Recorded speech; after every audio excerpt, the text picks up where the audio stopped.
ప్రపంచంలోనే అతి వైభవంగా తెలంగాణ సంస్కృతి సాంప్రదాయాలను ప్రతిబింబించే విధంగా జరుగుతున్నటువంటి సమ్మక్క సారక్క జాతర వనదేవతల దర్శనానికి ఈరోజు ఆత్మీయ సోదరుమని గౌరవ బీఆర్ఎస్ పార్టీ జాగృతి వ్యవస్థాపక అధ్యక్షురాలు ఎమ్మెల్సీ కవిత గారు రావడం జరిగింది. వారికి హృదయపూర్వకంగా స్వాగతం సుస్వాగతం. ఈరోజు వనదేవతలను దర్శించుకొని అనంతరం అక్కడ మా బీఆర్ఎస్ పార్టీ శ్రేణులను అదేవిధంగా జాగృతి కార్యకర్తల నాయకులను కూడా ఉద్దేశించి వారు దర్శన అనంతరం మాట్లాడతారు. ఇప్పుడు మనల్ని ఉద్దేశించి గౌరవ సోదరిమణి గారు కవితక్క గారు మాట్లాడాల్సిందని కోరుతున్నాను. జై తెలంగాణ. అందరికీ నమస్కారం. ఇవాళ వరంగల్లో సమ్మక్క సారలమ్మ దర్శనానికి రావడం జరిగింది. మరి ఇవాళ సౌత్ ఇండియాలోనే ఒక కుంభమేళగా మనం చెప్తాం. అటువంటి జాతర అత్యద్భుతంగా లక్షలాది మంది దర్శించుకునేటటువంటి జాతర. ఆ జాతర యొక్క సన్నాహక కార్యక్రమాలు మీకు తెలుసు, ముందే ప్రారంభమవుతాయి. పెద్ద ఎత్తున ఎప్పుడు పోయి దర్శించుకున్నా పుణ్యం అనే చెప్తారు. సో ఈ సందర్భంగా ఇక్కడికి దర్శనానికి రావడం జరిగింది. ఈ సందర్భంగా ఒక విషయాన్ని ఉమ్మడి వరంగల్ జిల్లా ప్రజలందరికీ కూడా నేను గుర్తు చేయదలుచుకున్నాను. మన జిల్లాలో ఇటువంటి జాతర ఉండడం, యావత్ భారతదేశంలో గిరిజనులందరూ కూడా ఒక పుణ్యస్థలిగా దర్శించేటటువంటి ప్రదేశం మన జిల్లాలో ఉండడం నిజంగా కూడా మన అదృష్టం. మనకు కొంగు బంగారంగా సమ్మక్క సారలమ్మ అని చెప్పొచ్చు. మరి అటువంటి జాతర దక్షిణాది కుంభమేళ అంటాం మనం. అటువంటి జాతరకు నేషనల్ స్టేటస్ ఇవ్వాలని మనం ఎప్పటి నుండో డిమాండ్ చేస్తూ ఉన్నాం. దాదాపుగా ఒక 10 సంవత్సరాల నుంచి తెలంగాణ ప్రత్యేక రాష్ట్రమైన తర్వాత అనేక సార్లు బీఆర్ఎస్ పార్టీ నుంచి ఎంపీలు కావచ్చు, గౌరవ ముఖ్యమంత్రి వర్యులు కావచ్చు, మన అక్క సత్యవతి రాథోడ్ గారు మంత్రివర్యులుగా ఉన్నప్పుడు తను కావచ్చు, 50 మందిని కూడా అనేక మార్లు కేంద్ర ప్రభుత్వానికి గుర్తు చేయడం జరిగింది. ఇవాళ మూకుమ్మడిగా వరంగల్ ప్రజలందరం కూడా డిమాండ్ చేయవలసినటువంటి అవసరం మనకున్నది. ఇప్పటికే మనకు పాకాల దగ్గర రామప్ప టెంపుల్కి యునెస్కో స్టేటస్ వచ్చి మన జిల్లా పేరు ప్రపంచవ్యాప్తంగా ఒక గౌరవప్రదమైనటువంటి స్థానంలో ఉన్నది. దానికోసం బీఆర్ఎస్ పార్టీ చేసినటువంటి విశేష కృషి మీ అందరికి కూడా గుర్తుండే ఉంటుంది. మనకు అవకాశం వచ్చినప్పుడు, మన దగ్గర ఇటువంటి మంచి ప్రదేశాలు ఉన్నప్పుడు, మన ప్రాంత గౌరవాన్ని పెంచేటటువంటి ప్రదేశాలు ఉన్నప్పుడు మనందరం కూడా ఆ అవకాశాన్ని సద్వినియోగం చేసుకొని చరిత్రలో మన జిల్లా పేరు, మన రాష్ట్రం పేరు, మన యొక్క సంస్కృతి సంప్రదాయాలను ముందుకు కొనసాగించే విషయంలో ఉమ్మడిగా కూడా పోరాటం చేయాల్సినటువంటి సందర్భం ఇది. సమ్మక్క సారలమ్మ జాతరకు మరి నేషనల్ స్టేటస్ ఇవ్వాలని చెప్పి మళ్ళా ఒకసారి ఇవాళ వరంగల్ జిల్లా నుండి మేము బీజేపీ పార్టీని, ప్రధానమంత్రి గారిని డిమాండ్ చేస్తూ ఉన్నాము. ఈ డిమాండ్ అనేక పర్యాయాలు ఉన్నది. దీన్ని చేయదగ్గ విషయమే, దూరమైనటువంటి అంశం కాదు, కష్టమైనటువంటి అంశం అంతకన్నా కాదు. ఎన్ని లక్షల మంది సందర్శిస్తారో అవి కంటిన్యూస్గా చెప్తూ ఉంటారు. మరి అటువంటి ఎన్ని లక్షల మంది సందర్శిస్తారో తెలిసినటువంటి విషయమే. అన్ని లక్షల మంది యొక్క ఆత్మగౌరవ విషయం అవుతుంది. కాబట్టి ఖచ్చితంగా national project, national festival status Sammakka సారలమ్మకి ఇవ్వాల్సిందిగా నేను బీజేపీని డిమాండ్ చేస్తూ ఉన్నాను. గౌరవ ప్రధానమంత్రి గారిని రిక్వెస్ట్ చేస్తూ ఉన్నాం. అదేవిధంగా మరి గుర్తించినారు సమ్మక్క సారలమ్మ జాతరను కాబట్టి ట్రైబల్ యూనివర్సిటీకి పార్లమెంట్లో బిల్ పాస్ చేసేటప్పుడు కూడా బీఆర్ఎస్ పార్టీ ప్రపోజ్ చేసిన విధంగానే సమ్మక్క సారలమ్మ పేరుతో ట్రైబల్ యూనివర్సిటీ బిల్ పాస్ అవడం మనందరం సంతోషించదగ్గ విషయం. ఇదివరకే అన్న దయాకర్ అన్న గారి నేపథ్యంలో, జిల్లాలో సత్యవతక్క గారి నేపథ్యంలో ల్యాండ్ ఇవ్వడం, అట్లనే రాష్ట్ర ప్రభుత్వం నుంచి ఇవ్వాల్సినటువంటి 15 కోట్ల రూపాయలను కూడా ఇచ్చి త్వరితగతుల పనులు వేగవంతంగా స్టార్ట్ చేయడానికి ఈ జిల్లా ప్రజాప్రతినిధుల యొక్క కృషి, బీఆర్ఎస్ పార్టీ ప్రజాప్రతినిధుల కృషి ఉందని చాలా సగర్వంగా మనం చెప్పుకోవచ్చు. ఎందుకంటే ఒక మంచి పెద్ద యూనివర్సిటీ 850 కోట్ల రూపాయలతో ఇక్కడ జిల్లాలో ఎస్టాబ్లిష్ కాబోతా ఉంది.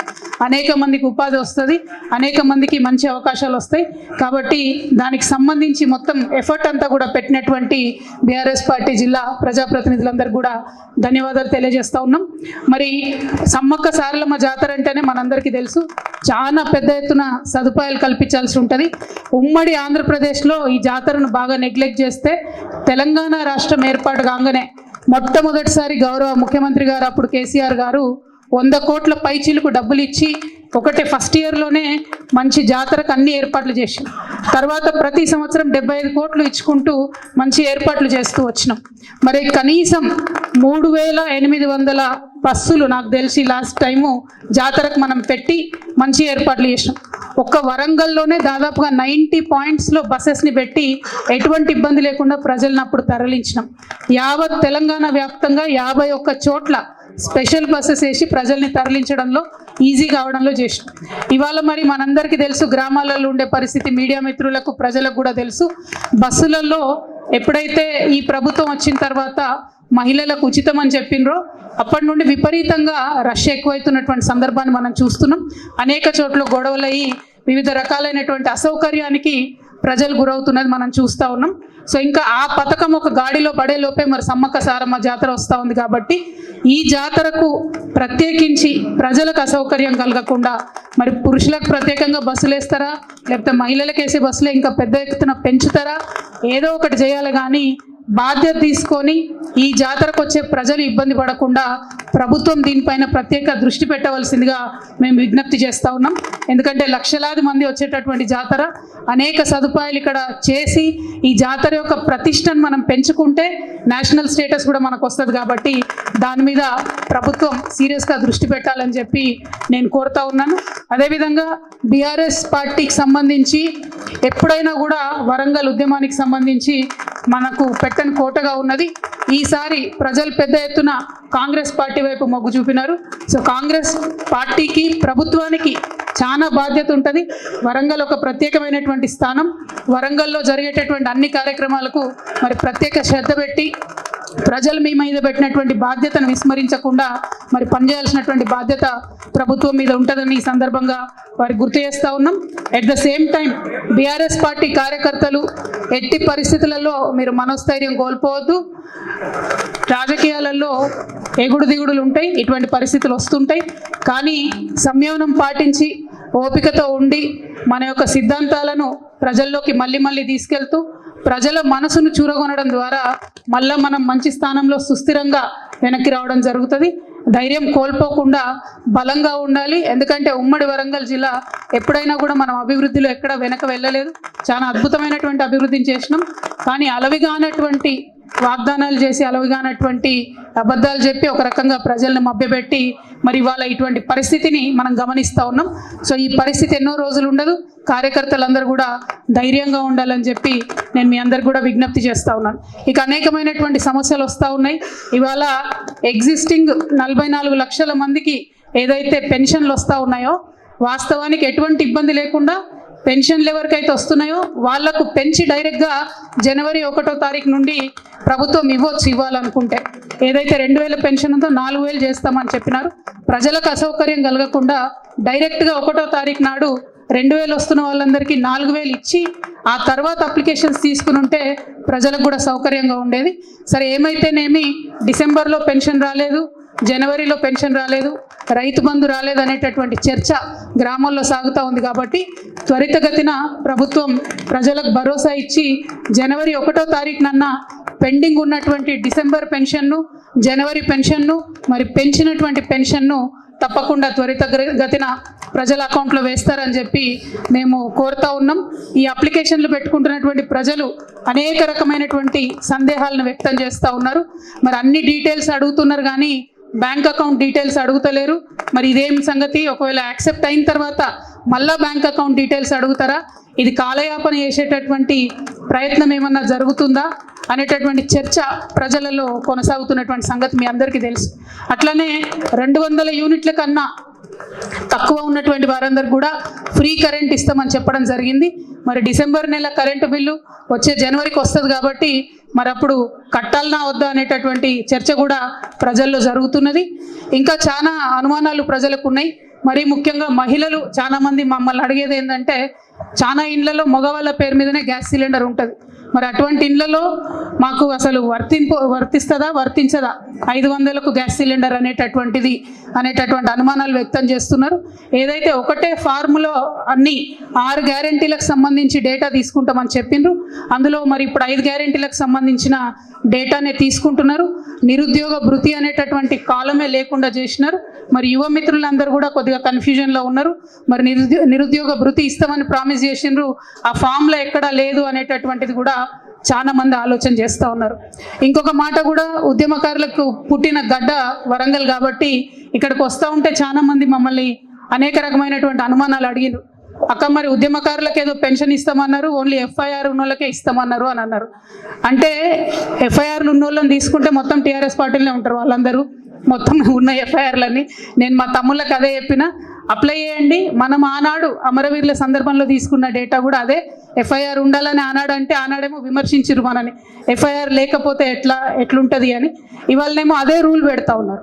సో మరి ఇప్పుడున్న ప్రభుత్వం ఎవరైతే అప్పుడు విమర్శించిండ్రో, మరి ఇప్పుడు ఎఫ్ఐఆర్ పెడితే ఎంతమందికి ఇవ్వగలుగుతాము, ఎంతమంది మీద ఎఫ్ఐఆర్లు ఉంటాయి, ఎంతమంది మీద ఎఫ్ఐఆర్ కాపీలు ఉంటుంది, ఎఫ్ఐఆర్ లేకుండా ఉద్యమాలు చేసి అనేక కష్టాలు పడ్డటువంటి వారి సంగతి ఏంది అనే ప్రశ్నలు వాళ్ళు మనల్ని అడిగినారు. మరి అదే ప్రశ్న ఇవాళ ప్రజల నుంచి మాకు ఎదురవుతా ఉంది. నా రిక్వెస్ట్ ఏంటంటే, అందరూ కూడా అప్లై చేయండి, ఎఫ్ఐఆర్ ఉన్నా లేకున్నా ఉద్యమకారులు అందరూ కూడా అప్లై చేయండి. మరి ప్రభుత్వం రెస్పాన్స్ ఎట్లా ఉంటుందో కూడా చూడండి.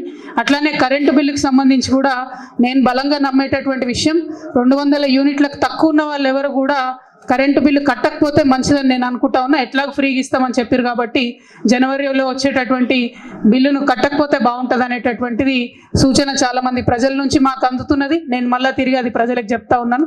సో ఇట్లా ఒక్కొక్కటి కొంత కన్ఫ్యూజన్ ఉన్నది. ప్రభుత్వం కొన్ని విషయాల్లో క్లారిటీ ఇవ్వాల్సినటువంటి అవసరం ఉన్నది. ఎప్పట్లాగానే బీఆర్ఎస్ పార్టీ కార్యకర్తలు ప్రజలకు ప్రభుత్వానికి మధ్యలో వారధిగా ఉంటూ ప్రజలకు వచ్చేటటువంటి అనుమానాలను, ప్రజలకు వచ్చేటటువంటి ఈ లైన్లలో నిలబడేటటువంటి కష్టాలు మళ్ళీ మొదలైనవి. వాటిలో సౌకర్యవంతంగా ప్రజలు ఉండేటట్టు మన తరఫున ఎంత వీలైతే అంత ప్రజలకు సహాయం చేసేటట్టుగా ప్రయత్నం చేయవలసిందిగా నేను కోరుతా ఉన్నాను. మరొక మాట, ఇప్పుడు వచ్చినటువంటి ప్రభుత్వం పదే మనం చెప్తూ వచ్చింది, కంప్లీట్గా ప్రతి గ్రామంలో కూడా మరి నెట్వర్క్ ఉంది.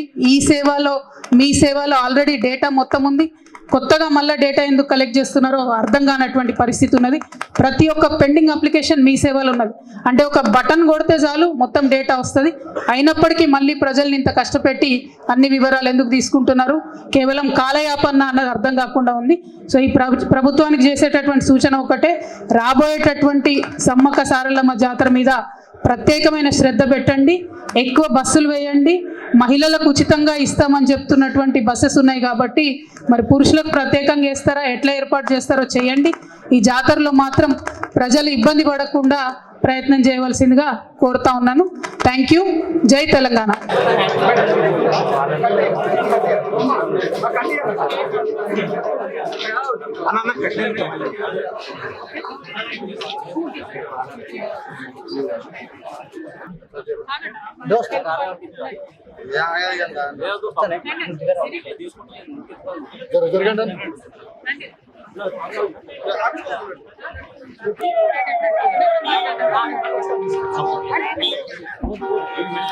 Bye.